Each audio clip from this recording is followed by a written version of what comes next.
My aunt had just died, and my cousin couldn't stop crying at the funeral. She clutched her mother's wedding ring so tight her knuckles grew white. When she hugged me, she pressed the ring into my palm.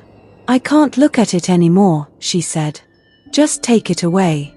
I slipped it into my pocket, and something strange happened on the drive home.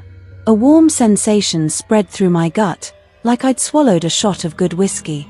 By the time I parked in my driveway, I felt freaking amazing, light, almost euphoric. Meanwhile, my cousin called to thank me. She'd finally slept through the night. "It's like a weight lifted," she said. I didn't make the connection until 2 weeks later. I was stress eating a gas station cherry cupcake, the kind with that nuclear red icing that stains everything it touches.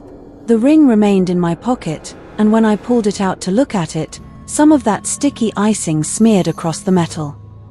Without thinking, I licked it clean, and when the ring touched my tongue, it dissolved, melting like cotton candy while that same warmth flooded my system, only stronger this time. Much stronger. That's when I understood what had happened. Somehow, I ate her grief. 5 years passed, and I turned it into a business. Not officially, of course. You can't exactly put grief eater on a business card.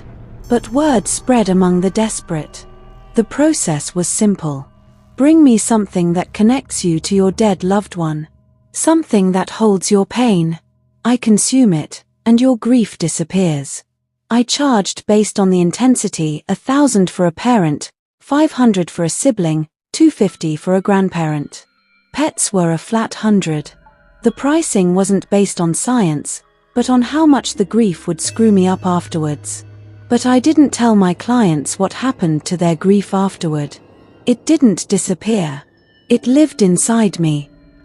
I'd consumed the emotional trauma of 78 dead loved ones, and each one had left something behind, a whisper, an itch, a memory that wasn't mine. I called them the chorus. Most days, I could handle them. They were just background noise, the mental equivalent of a TV left on in another room.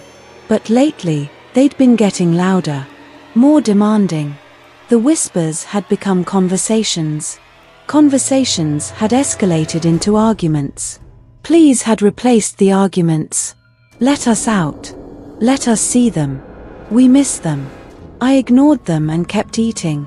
The warmth that followed consuming grief had become addictive, better than any drug I'd tried. And I'd tried plenty.